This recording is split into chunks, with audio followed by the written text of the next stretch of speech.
En nombre de la Universidad Nacional Experimental de los Llanos, Ezequiel Zamora, a través del enlace latinoamericano, vamos a dar inicio a la exposición de indicios y las presunciones correspondiente a la unidad curricular Derecho Probatorio, a cargo del facilitador, el abogado Jorge Sánchez.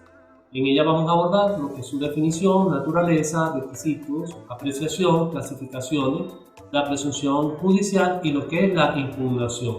Para dar inicio realmente a lo que es la exposición es importante que tengamos claro el artículo 11 de los derechos universales, el cual nos establece en líneas generales que toda persona acusada tiene derecho a presumirse su inocencia hasta tanto no se demuestre o se pruebe su culpabilidad de acuerdo a los requerimientos legales o los juicios públicos que aseguren las garantías necesarias, en este caso a la persona, para su defensa. Entonces, partiendo de allí, de ese requisito tan importante o de ese artículo general, podemos decir que son las circunstancias o elementos que le dan herramienta o materia al juez a la hora de la controversia para poder determinar la culpabilidad o la inocencia. Por otra parte, hay quien también nos dice que el indicio puede probarse por cualquier medio de prueba y el hecho presumido que exista en el enlace para la hora de establecer las reglas o el crimen. Hay una definición importante partiendo de lo que es el origen etimológico de lo que tiene que ver con las presunciones en el proceso. Encontramos al tratadista Rivera Morales en el 2009 en su obra Las pruebas en el derecho venezolano, y también encontramos al jurista David Echande en quienes resaltan que la presunción es un juicio lógico del legislador. También indican cuál es el modo normal, cómo se suceden las cosas y los hechos, basados en las reglas de la experiencia. Esto le da herramientas al juez para poder, lo que cabe, lo que son las presunciones, poder emitir un juicio, poder definir realmente sobre la base y el sustento de dichas pruebas, determinar cuál es la decisión que se vaya a decidir. En su naturaleza jurídica, Garrión Lugo, él nos dice que es el indicio, es todo rastro, vestigio, circunstancia, ¿no? Pero el problema de la naturaleza jurídica en la presunción, el cual es muy discutido en la doctrina, nos dice que el principal tema se discute para poder determinar toda la veracidad. En el razonamiento sobre la base del hecho conocido, se conoce otro desconocido, nos muestra una serie de elementos para poder determinar lo que es la presunción. Primero, el hecho investigado, que es desconocido, no sabemos realmente qué fue lo que sucedió. El hecho indicador, que es lo que ya las pruebas nos muestran. El razonamiento lógico o crítico, que es el juicio que el juez va a inferir para poder determinar una decisión. Y por último, la certeza del hecho investigado, que sería la conclusión a través de la decisión que emite el juez. Entonces, la presunción prevista en nuestra normatividad procesal son a su vez de dos clases. Tenemos las presunciones legales y las presunciones judiciales o presunciones simples. Estas presunciones son las que son establecidas por la ley, están ordenadas para tener y determinar siempre y cuando otro hecho indicador determine la realidad del hecho. Y las presunciones legales, que son de dos clases, se nos señalan las absolutas y las relativas. En las presunciones judiciales hay un elemento muy importante, que son las presunciones establecidas por el juzgador mediante el examen de los indicios o rasgos sintomáticos recurriendo a las reglas de la lógica. O sea, no podemos ir sobre la nada, ¿no? Hay una serie de requisitos que son los requisitos graves, de acuerdo a Ricardo Enríquez Larrocha. Él nos establece que una presunción debe ser grave en el sentido de que su relación con el hecho deducido o presumido debe ser manifiesta o necesaria, ¿no? En el segundo caso, cuando es necesario, entonces se habla de hechos normales. Se dice que debe existir una conexión entre el hecho conocido y la consecuencia extraída que permita considerar esta última en un orden lógico con extremadamente probabilidad. Precisa, es convergente y concordante, porque de acuerdo a un ejemplo que encontramos en la sentencia 200 número 19 de la Sala de Casación Civil, en el expediente 99-754 del 6 de julio del 2000, en ella establecieron que la legislación vigente acepta y reconoce las presunciones como medio de prueba. Entonces, esto nos da veracidad para poder sustentar a la hora del juicio y poder determinar, como ya lo hemos dicho, una decisión.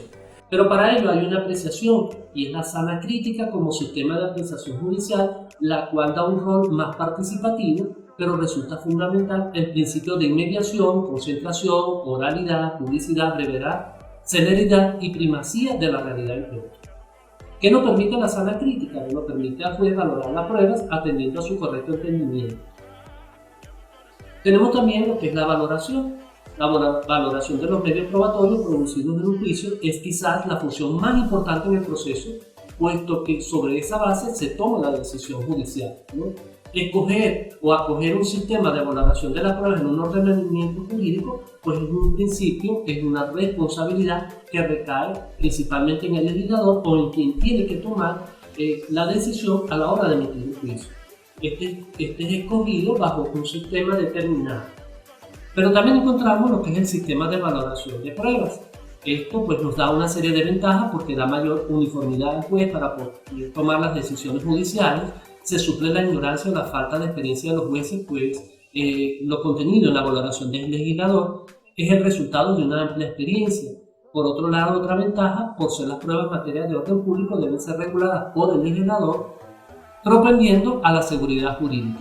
Pero también nos dan unas ciertas limitaciones, las cuales se desarrollan a través de todas las pruebas, las cuales no están valoradas por la ley, como es el caso de las pruebas directas, pero también se trata de pruebas críticas como las presunciones, ya que la ley permite la libre valoración por parte del juez. Y otra limitación que se pudiera mencionar es que no siempre las reglas de valoración excluyen en lo absoluto tanto la libertad como la apreciación del juez. En estas desventajas vemos que en la evolución del derecho probatorio se ha demostrado que son más las desventajas que los beneficios de este sistema, ya que se señalan una serie de críticas porque se dice que mecaniza o automatiza la función del juez. Esta es rígida porque no permite, aunque se apoye en el razonamiento lógico, conduce con frecuencia a la declaración como verdad de una simple apariencia formal, o se produce un divorcio entre lo que es la justicia y la sentencia, o sea, los indicios y las presunciones en este caso. Hay algo importante en el ordenamiento jurídico venezolano a través del Código Civil, en el artículo 1361, 60, 70 y 1374. Y en este ordenamiento nos recoge el sistema de valoración al establecer en el Código como las reglas de apreciación judicial, tanto de los instrumentos públicos y privados, así como de la confesión y de la prueba del juramento decisorio. Encontramos las clasificaciones de los indicios y las presunciones a través de la razón del sujeto, las que son creadas por el legislador en primer lugar, como las presunciones o legales, las formadas por el juez, presunciones de hechos o hominios, y atendiendo a su contenido, que estas pueden establecerse como verdad incontestable, o las presunciones jurisdistantes que la ley impone al juez a que tenga por verdadero los hechos que se deducen de ciertas circunstancias. En cuanto a la razón de su función, en cuanto a la razón del campo del derecho, esta nos da que las presunciones se constituyen en medio de prueba con la finalidad de averiguar la verdad. Las presunciones legales son las que conllevan la finalidad de servir de desplazamiento de la carga de prueba, y las presunciones de jure que excluyen la prueba. Las otras nos regulan las situaciones jurídicas, lo que se da por ejemplo en el artículo 164 del Código Civil, y las presunciones que regulan las situaciones jurídicas procesales. Hay algo muy importante en la presunción judicial, que en el artículo 1399 del Código Civil venezolano establece que estas no están, o no estén, las presunciones que no estén establecidas por la ley van a quedar a la prudencia del juez, o sea, que el legislador ya se ha enfatizado, él debe de admitir si estas son graves, precisas y concordantes, y solamente en los casos en que la ley admite la prueba, ¿no? Hay una serie de autores como Parra Quijano, Chovenda, Rivera Morales, quienes definen que durante el pleito o durante el juicio, a la hora de poder emitir el juicio, la decisión, pues por supuesto que todas estas indicios y todas estas presunciones, una vez pasada por el proceso de decisión, son las que le van a permitir entonces al juez la valoración de las pruebas, y si la prueba se puede o no confundir, siempre y cuando la prueba no se confunda con el indicio. La función que cumplen en el proceso, ¿verdad?, en los efectos que estas pueden generar, lo que son los indicios y las presunciones, primero que no tienen un trámite procesal, ya que no están sujetas a las actividades formales de las pruebas. En cuanto a los efectos, pues se tiene la general en cuanto al medio probatorio, es decir, la de producir la convicción al juez sobre los hechos alegados en el proceso. Se presenta lo que es la impugnación. Entonces, en este caso, las presunciones pues son los razonamientos que efectivamente hace el juez, de manera que no haya la posibilidad de controlar y contradecir en dicho proceso, y que éste sea racional, crítico y lógico, lo que permite de una única manera quede expresado detalladamente en la sentencia para poder ejercer el control con los recursos que otorga la ley, ¿no? En este caso, la impugnación en el Estado de Derecho nos da, entre las garantías del proceso, concurren a la motivación de la asistencia. Pero el juez debe indicar cuáles son los hechos que considera probados, de dónde devienen y en qué consiste. A su vez, tienen que explicitar a través de la decisión cuáles son los caminos realmente que han sido tomados y valorados como indicios y cuáles son las presunciones que realmente se someten a prueba y a consideración del legislador para poder definir y determinar a través de dicha sentencia. Para cerrar entonces, encontramos a Cesare Beccaria en el año 1738 a 1794, quien dijo que cuando las leyes son claras y precisas, la función del juez no consiste más que en comprobar un hecho. ¿Qué quiere decir Cesare con esto? Bueno, nos está demostrando que realmente, pese a la experiencia y la trayectoria y la lógica y razonamiento que puede emitir el juez a la hora de tomar una decisión, no depende de él, sino que tiene que sustentarse en estos indicios y en estas presunciones a través de todas las pruebas que se presentan.